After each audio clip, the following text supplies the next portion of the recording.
आप लोग चाह करें बहुत कम समय में भगवान मिल जाएंगे। कल कोई उपासक बाहर से आए हुए थे, उन्होंने प्रश्न किया कि कितना नाम जपने पर भगवान मिल जाएंगे, संख्या। तो जहां भी संख्या वर्णन भी की गई वहां आपको उत्साह बढ़ाने के लिए की गई।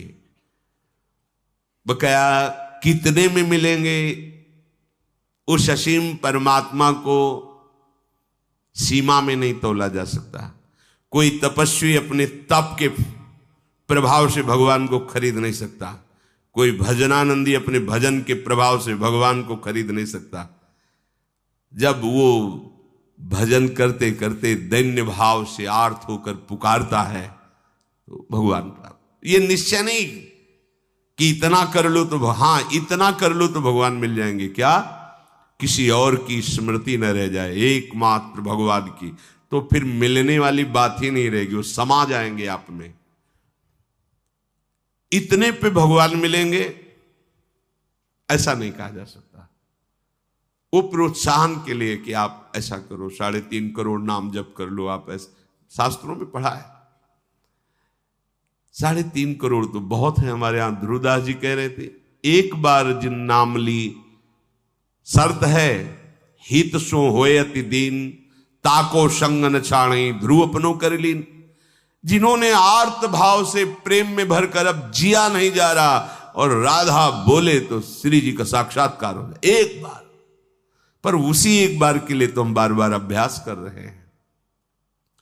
एक बार नारद जी महाराज भ्रमण करते हुए जा रहे थे तो कुछ समीप पे ही एक बट वृक्ष के नीचे महात्मा भजन कर रहे थे, एक पीपल के नीचे भजन कर रहे थे। तो नारद जी को प्रणाम करके बट वृक्ष वाले महात्मा ने कहा, आप तो भगवान से मिलते रहते हैं, श्री हरि से पूछना कि मुझे क्या साक्षात्कार होगा आपका, और होगा तो कब होगा।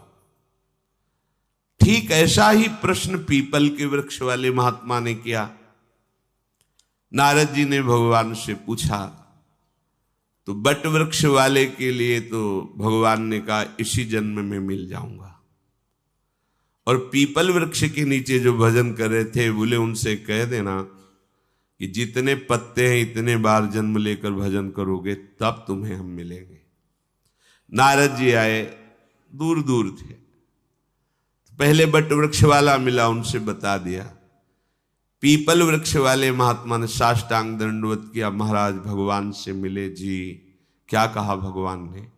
भगवान ने कहा आपकी भजन की जैसी धीमी चाल है, इसमें तो जितने पीपल वृक्ष के पत्ते हैं इतने जन्म लगेंगे। नाच पड़ा। किस बात पे? जन्म लेने वाली बात उनको समझ में ही नहीं। उनको यह कि भगवान मुझे देख रहे हैं ना कि मैं उनका भजन कर रहा हूं, भगवान मुझे जानते हैं ना। चीख पड़ा, चिल्ला चिल्ला के रोने लगा, कितने कृपालु हरि हो, आप कितना दुलार करते हो, मैं आपकी दृष्टि में हूं, आप मुझे जानते कि मैं आपका भजन कर रहा हूं। और उसी समय भगवान प्रकट हो गए और गले से लगा लिया। रुदुष्ट शर्म राजन कृष्ण दर्शन लालसा। उसी इतना आनंद में भगवान मुझे जानते हैं कि मैं उनका भजन कर रहा हूं, आनंद से प्रफुल्लित भगवान उसी समय प्रकट हो गए और गले लगा लिया। नारद जी ने कहा कि हमको तो झूठा कर दिया आपने।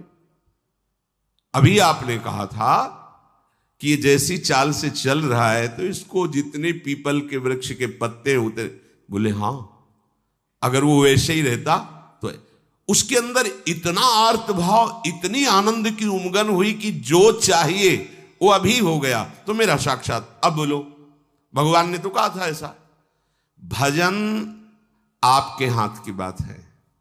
यदि आप एक एक नाम आंसुओं में डुबो करके जपोगे ना तो पता नहीं किस सेकंड में भगवान आपसे मिल जाए, किस सेकंड में।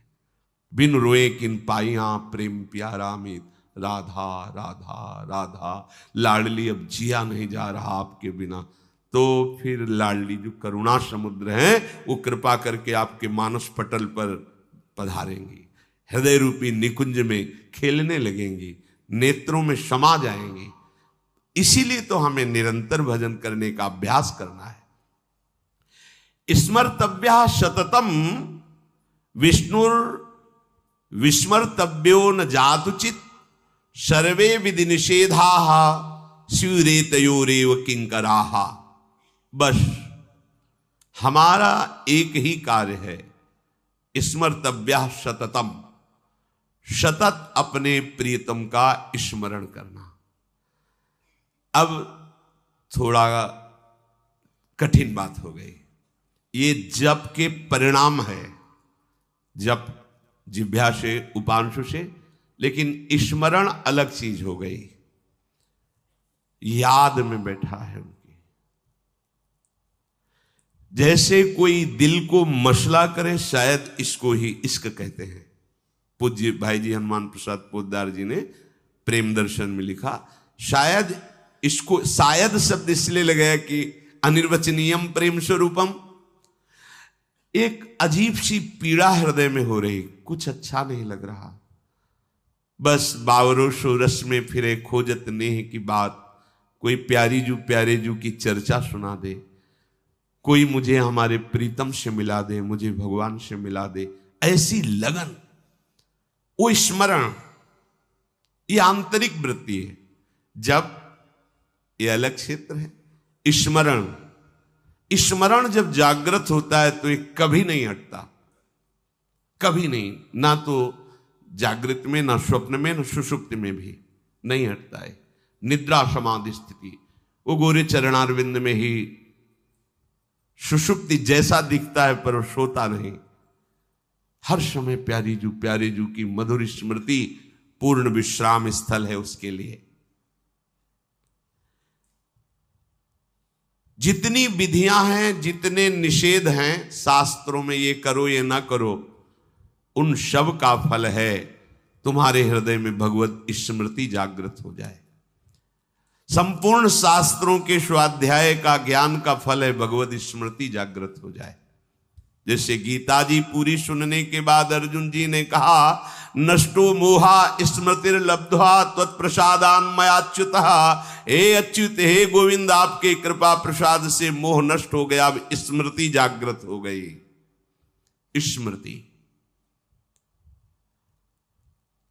हम लोग परिवार की स्मृति में, भोगों की स्मृति में मगन है। देख लो, स्मृति बिना प्रयास के होती है। हम परिवार के चिंतन के लिए पद्मासन लगा के नहीं बैठते, भोगों के चिंतन के लिए हम कोई चेष्टा नहीं करते, बिल्कुल बाह्य चेष्टा रहित अंदर में पूरा का पूरा चिंतन भोगों का, परिवार का, सुख सामग्रियों का जैसे चल रहा है, ऐसे जब भगवत स्मरण चलने लगे, ये बात बन गई। यश स्मरण मात्रेण, तभी लिखा है स्मरण मात्रेण जन्म संसार बंधनात् विमुच्यते। जिनका स्मरण मात्र जन्म और मरण के चक्र से छुटा देता, विमुच्यते। स्मरण, अनंत जन्मों में अनंत बार हमारे पति पत्नी पुत्र परिवार सब मिले, लेकिन कोई पास नहीं है, समझो। तो इस जन्म का भी तुम्हारे पास कोई नहीं रहेगा, ये केवल एक जादू का तमाशा जैसा रच गया है, ये माया का तमाशा है। वो मायाधीश ऐसी माया रचता है, हम तुम तो बहुत छोटे बुद्धि वाले हैं। ज्ञानिनामपि चेतांश देवी भगवती हिसाब बलादा कृष्ण मोहाय महामाया प्रचति। बड़े बड़े ज्ञानियों के चित्त को बलात् अपनी तरफ आकर्षित करके भ्रम पैदा कर दे, उसे कहते हैं माया। दैवी हर्षा गुणमयी मम माया धृतया। तुम्हारी माया बाजी पसारी विचित्र, सुनिमुनि मोहे काकी कोड। किसकी गोद में बैठकर आपका विस्मरण हो जाता है? माया की गोद में। तो किसके बल से बलवान है माया? आपके बल से। इसलिए जब तक आपका कोई आश्रय नहीं लेता, तब तक माया के चाल को समझ नहीं पाता है।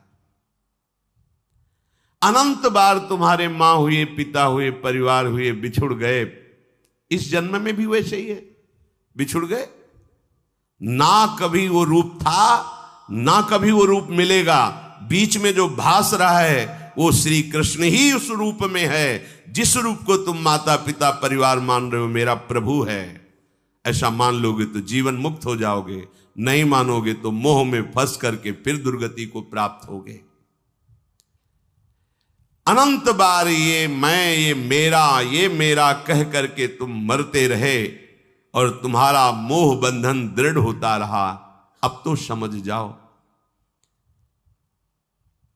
इस जन्म में एक बार तुम थोड़ी हिम्मत करो और हृदय से, सच्चे मन से प्रभु श्री कृष्ण को, श्री हरि को अपना मान लो। एक बार हृदय थोड़ा मजबूत करो। ये मजबूत होता है सत्संग से। और पुकारो कि प्रभु मेरे हो आप, पुकारो मीरा जी की तरह, मेरे तो गिरधर गोपाल दूसरो न कोई। ये है ही नहीं दूसरा। जैसे आप कह दो फिर ये सब वास्तविक नहीं है, केवल भास रहा है, तो हंसी आती है। जब वो दिखाते हैं तब हंसी आती है कि वाह बड़े प्रवीण हो आप, छुपने में बड़े प्रवीण हो। छुपा छुपी का खेल, ऐसे छुपे हुए तुम जान ही नहीं सकते ये प्रभु हो सकता है भला। वो है, वही है। मत्ता परतरम नान्यस वासुदेवा सर्वम ईशावास्य विदम सर्वम यत् किंचे जगत्याम जगत। पर कैसा छुपा छुपी का खेल खेल रहा है वो दिखाई नहीं दे रहा। यदि इस जन्म में तुम हमारी बात मान गए तो दशा बदल जाएगी तुम्हारी। ये रोना मिट जाएगा। ये जो हम अभाव में रो रहे हैं ना, ये हो जाता तो ठीक है, ये हो जाता तो ठीक है, ये हो जाता तो ठीक है। एक बार तुम श्री कृष्ण को अपने हृदय के भावों को समर्पित करके देखो, निहाल हो जाओगे। मेरी प्रार्थना है इस जन्म में भूल मत करना। पूज्य श्री राधा बाबा के मेरी प्रार्थना है इस जन्म में भूल मत कर देना। हृदय की सारी शक्ति को समेट करके एकमात्र प्रभु के चरणों का आश्रय ले लो। फिर कृपा में तुम्हें कैसे चलाते हैं तुम देख लेना। तुम्हारी नियत भर ठीक हो जाए, नियत प्रभु को पाने की, प्रभु को अपना मानने की, फिर आप देख लेना। इसलिए मैं अंतर हृदय की बात तुमसे कहता हूं कि प्रभु के बिना तुम्हारा दुख, तुम्हारी अशांति, तुम्हारी समस्याएं कोई नहीं हटा सकता। ये तुम भूल मत करो कि कोई ऐसे हाथ कर देगा, कोई तुम्हें फूल माला दे देगा, कोई जंतुर दे देगा, कोई कुछ कर देगा। हम अश्रद्धा नहीं करते, पर भाई देखो तुम्हारे कर्म जितने प्रबल है तुम्हें दंड देने के लिए, किसी जंतुर में इतनी ताकत नहीं है, किसी राख में इतनी ताकत नहीं, किसी फल फूल में इतनी ताकत नहीं, किसी आशीर्वाद में ताकत नहीं। खुला समझ लो, बड़े बड़े महापुरुषों के, संतों के वचन और शास्त्रों के वचनों के अनुसार हम तुम्हें कह रहे हैं। को न काहू के सुख दुख कर दाता, और निज कृत कर्म भोग सुन भ्राता। बस किसी के प्रभाव से तुम सन मिटे।